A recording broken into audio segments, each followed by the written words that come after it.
Sir வணக்கம் sir. வணக்கம் ராம். மக்களவையில் பேரவைத் தலைவர் அதாவது சபாநாயகர்னுடைய அந்த விவகாரம் தொடர்பாக இன்றைக்கு செய்திகள் வந்திருக்கு. என்டிஏ கூட்டணி சார்பாக பாஜகவினுடைய எம்பியாக இருக்கக்கூடிய ஓம் பிர்லா கடந்த முறையும் மக்களவைத் தலைவராக இருந்தவர். அவர் தான் இந்த முறை சபாநாயகர் பதவிக்கு வந்து போட்டியிட இருக்கிறாரு. இன்னொரு பக்கம் இந்தியா கூட்டணி தரப்புல இருந்து கொடிக்குன்னில் சுரேஷ் அவர் வந்து களமிறக்கப்பட்டிருக்கிறார். முதல்ல வந்து கூட்டணி கட்சிகள் இந்த விவகாரத்துல அதாவது என்டிஏ தரப்புல வந்து இதற்கு நெருக்கடி கொடுப்பாங்க, அவங்க அந்த இடத்த பிடிக்கிறதுக்கு முயற்சி பண்ணுவாங்க அப்படிங்கிற செய்திகள்லாம் வந்தது. ஆனா இப்போ பாஜக எம்பி தான் ஓம் பிர்லா தான் அந்த இடத்தை நோக்கி நகர்ந்து வந்திருக்கிறாங்க. இதை முதல்ல இந்த நகர்வை எப்படி நீங்க பாக்குறீங்க சார்?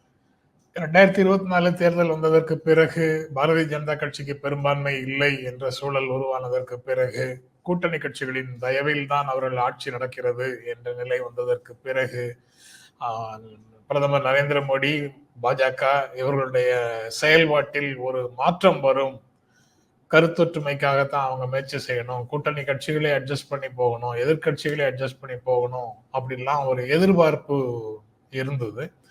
நரேந்திர மோடி பல முறை பிரதமர் நரேந்திர மோடி உச்சரித்த வார்த்தைகளான கூட்டுறவு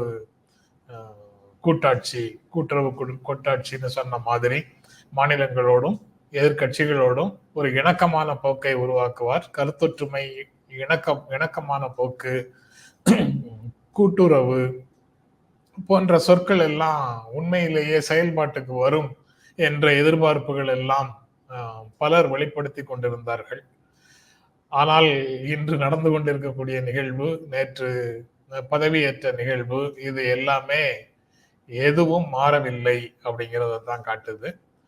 பிரதமராக பதவியேற்ற நரேந்திர மோடி தன்னுடைய அமைச்சரவையையும் அப்படியே முக்கியமான இலாக்காக்கள் எல்லாவற்றையும் பழைய அமைச்சர்களுக்கே கொடுத்தாரு. தேசிய ஆலோசகர், பாதுகாப்பு ஆலோசகர், அவருடைய செயலர் எல்லாம் அதே அதிகாரிகள் வந்தாங்க.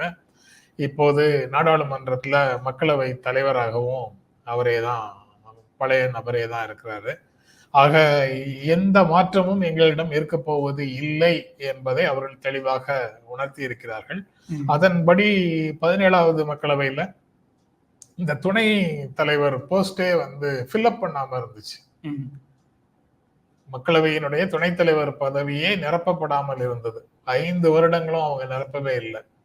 இன்று ராகுல் காந்தி அல்லது இந்தியா கூட்டணியை சேர்ந்த பிற தலைவர்கள் எல்லாரும் சபாநாயகராக ஓம் பிர்லாவை ஆதரிக்க நாங்கள் தயார், ஆனா துணைத் தலைவர் பதவியை எதிர்கட்சிகளை சேர்ந்தவர்களுக்கு விட்டுக் கொடுங்கள் அப்படின்னு ஒரு டிமாண்ட் வைக்கிறாங்க.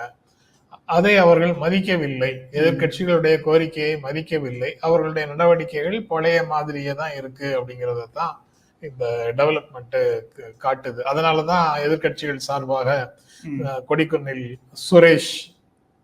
சுரேஷ் வந்து தன்னுடைய வேட்பு மனுவையும் அங்கு தாக்கல் செய்திருக்கிறார். இந்த சூழல் பார்க்கும்போது நீங்க குறிப்பிட்ட மாதிரி அமைச்சரவையில பெரிய மாற்றங்கள் இல்லை, அதே மாதிரி பாதுகாப்பு ஆலோசகராகட்டும், தனிச்செயலராகட்டும், இப்போ வந்து பேரவைத் தலைவர், சபாநாயகர் ஆகட்டும், இது வரைக்கும் எதுலையுமே பாஜக தன்னுடைய முந்தைய நிலையை தான் கடைபிடிக்கிறாங்க. அப்போ பழைய சூழல் திரும்பவும் வருது, அதே நிலை தான் தொடரப்போகுது அப்படின்னு இண்டிகேட் பண்றாங்களா? கிட்டத்தட்ட அதுதான் அவங்களுடைய செய்தி. அதாவது நாங்கள் கருத்தொற்றுமையை பற்றி பேசுகிறோம், ஆனா எதிர்கட்சிகள் எங்களுக்கு ஒத்துழைக்க மறுக்கின்றன அப்படின்னு ஒரு பிம்பத்தை கட்டமைக்கிறதுக்கான முயற்சி தான் இது. ஆனா நடைமுறையில மோதல் போக்கை கொண்டு வருவதே, மோதல் போக்கை கைவிடாமல் இருப்பதே பாரதிய ஜனதா கட்சி தான் அப்படிங்கிறத கஷ்டப்பட்டு இந்தியா கூட்டணியை சேர்ந்த தலைவர்கள் மக்களிடத்துல சொல்ல வேண்டியது இருக்கும், அல்லது அவர்களை ஆதரிக்கக்கூடியவர்கள் மக்களிடத்துல கொண்டு போய் சேர்க்க வேண்டியது இருக்கும். ஆனா அதை ரொம்ப எளிதாக அவங்க செய்யறாங்க. நாங்க வந்து ஸ்பீக்கர் போஸ்டுக்கு எங்களுடைய வேட்பாளரை நிறுத்துகிறோம், ஆனா நீங்க ஆதரிக்க மாட்டேங்கிறீங்க. அதாவது விடுதலை பெற்ற இந்தியால ஒரு தடவை கூட மக்களவைத் தலைவர் போஸ்டுக்கு போட்டி நடந்ததில்லை, தேர்தல் நடந்ததில்லை. ஆனா நீங்க ஒரு தேர்தலை எங்கள் மீது திணிக்கிறீர்கள், இதன் மூலமாக நீங்க தான் ஒத்துழைப்பு கொடுக்க மறுக்கிறீர்கள்னு எதிர்கட்சிகள் மேல ஒரு பிம்பத்தை கட்டமைப்பதற்கு இந்த சூழலை பயன்படுத்திக் கொள்கிறார்கள். மற்றபடி எதிர்கட்சிகளோடு அவர் இணைந்து செயல்படுவார், இணக்கமாக செயல்படுவார்ங்கிற மாதிரி எதிர்பார்ப்பை தெரிவித்தவர்கள் எல்லாம் இப்ப காணும். 3 விஷயங்கள் 3வது முறை பிரதமராக பொறுப்பேற்றதற்கு பிறகு 3 விஷயங்கள் மோடிக்கு முட்களாக இருக்கின்றன. ஒன்று, பாரதிய ஜனதா கட்சிக்கு பெரும்பான்மை இல்லை மக்களவையில்.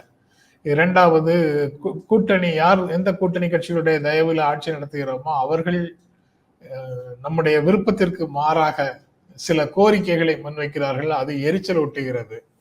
3வதாக, எதிர்க்கட்சிகள் அதிக இடங்களோடு வலிமையாக எழுச்சியோட நிற்கிறார்கள். இந்த 3ஐயும் எதிர்கொள்வது அவருக்கு கொஞ்சம் கடினமான பணிதான்.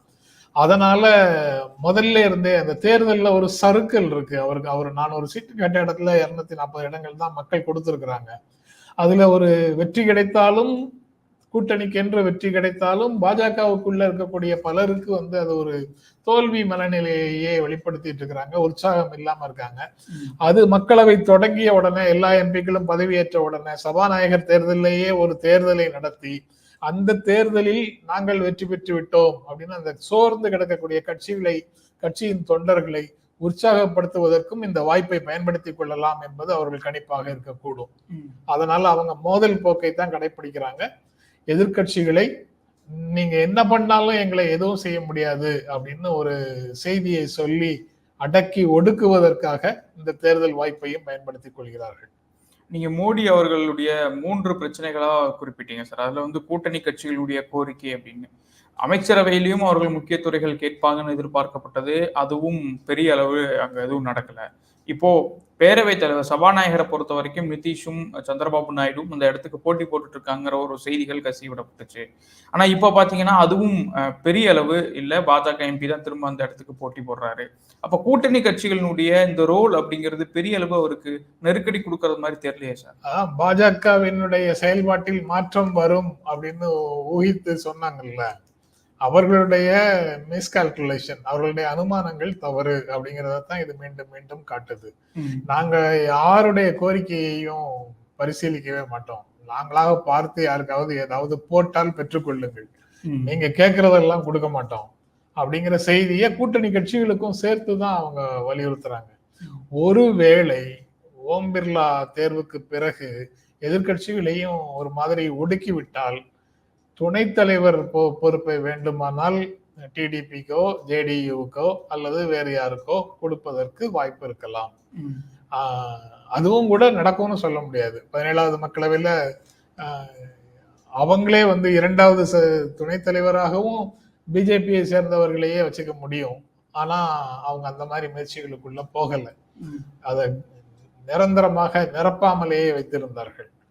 அந்த மாதிரியும் இப்ப செய்யலாம், அல்லது கூட்டணியில் இருக்கக்கூடியவர்களுக்கும் கொடுக்கலாம். எதிர்கட்சிகளுக்கு கொடுக்கறது இல்ல அப்படின்னு இப்ப தெரியுது. எதிர்கட்சிகளுக்கு கொடுக்க போவது இல்லைன்னு அவங்க தெளிவாக இன்னும் வாய் திறந்து சொல்லல, பல்ஸ் பாக்குறாங்கன்னு கூட இருக்கலாம். ஆனா எதிர்கட்சிகள் நாங்க அந்த கோரிக்கையை முன்வைத்தோம், அது தொடர்பாக எங்களுக்கு எந்த வாக்குறுதியையும் ராஜ்நாத் சிங் கொடுக்கல அப்படின்றதுதான் அதுல முக்கியமானது. ராஜ்நாத் சிங்கை மையமாக வச்சுதான் அந்த பேச்சுவார்த்தையை நடத்த வேண்டியது இருக்குது. பிரதமரோ உள்துறை அமைச்சரோ அவங்க கிட்ட யாரும் பேச்சுவார்த்தை நடத்துறது இல்லை.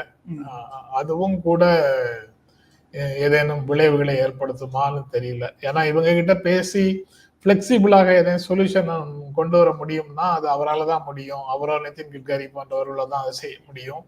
அமித்ஷாவும் பிரதமரும் அந்த பணிகளை செய்ய முடியாது அப்படின்னு பிஜேபியே உணர்கிறதா, அதனால அந்த பொறுப்பை கொடுக்கிறதா அப்படிங்கிறது தெரியல. இதுதான் அந்த ராஜ்நாத் சிங்கே முடிவு பண்ணாலும் ஏற்றுக்கொண்டாலும் அதை பிஜேபி செயல்படுத்த முடியுமா? அவர் ஒரு மெசஞ்சர் தானே, தலைவராக முடிவுகளுக்கு அவர் முடிவுகளை எடுக்கக்கூடிய இடத்துல அவர் இருக்கிறாரா அப்படிங்கிறதும் தெரியல. இன்னொன்னு, இந்த ஆட்சி எவ்வளவு நாள் நிலையா இருக்கும் அப்படிங்கிற கேள்விகள்லாம் முன் வச்சாங்க. ஆனா நாங்க இன்னும் உறுதியோட இருக்கிறோம் அப்படிங்கிற சொல்லக்கூடிய ஒரு தகவலாகத்தான் இப்ப நடக்கக்கூடிய நிகழ்வுகள் எல்லாம் பார்க்க முடியுது. இந்தியா கூட்டணிக்கு இதனால் ஏதேனும் நெருக்கடிகள், அது சார்ந்த விஷயங்கள் எதுவும் இருக்குமா சார்? இந்தியா கூட்டணிக்கு நெருக்கடிகள் வர்ற மாதிரி தெரியல. ஏன்னா மகாராஷ்டிரால 3 மாதங்கள்ல தேர்தல் வருது, அக்டோபர் நவம்பர் 6 மாதத்துக்குள்ள தேர்தல் வருது. ஜார்க்கண்ட்ல தேர்தல் வருது, ஹரியானால தேர்தல் வருது. அதனால மாநில தேர்தல்கள் அடுத்தடுத்து, அதுக்கப்புறம் அடுத்த ஆண்டு யூபியில தேர்தல் வருது. யூபியில இருக்கக்கூடிய கூட்டணி வந்து மிகவும் இணக்கமான கூட்டணியாக இருக்குது. இன்றைய சபாநாயகர் தேர்தல்ல கூட ராகுல் காந்தியும் அகிலேஷ் யாதவும் ஒரே குரல்ல பேசுறாங்க. அதனால மகாராஷ்டிராலையும் மற்ற இடங்கள்ல இருந்தும் மாற்று குரல்கள் எதுவும் வரல. மேற்கு வங்கத்துல இருந்து மட்டும்தான் அரவிந்த் கெஜ்ரிவாலும் மமதா பானர்ஜியும் மட்டும்தான் இப்போ ஏதாவது பேசணும்னா பேசணும். இந்த மக்களவைக்குள்ள அரவிந்த் கெஜ்ரிவாலுக்கு 3 இடங்கள் தான் இருக்கு. பஞ்சாப்ல கிடைச்ச 3 இடங்கள் தான் இருக்கு. மமதா பானர்ஜிக்கு சீட் இருக்கு. ஆனா அவங்க நேரடியாக அங்க பாஜகவோடு போட்டியிடக்கூடிய ஒரு சூழலை வைத்திருக்க வேண்டியது அவர்களுக்கு அவசியமாக இருக்கிறதுனால அவங்க பாஜகவோடு இணைந்து போறதுக்கான வாய்ப்புகள் ரொம்ப குறைவு. அதனால இந்தியா கூட்டணிக்குள்ள சலசலப்பை ஏற்படுத்துவது சாத்தியம்னு நான் நினைக்கல.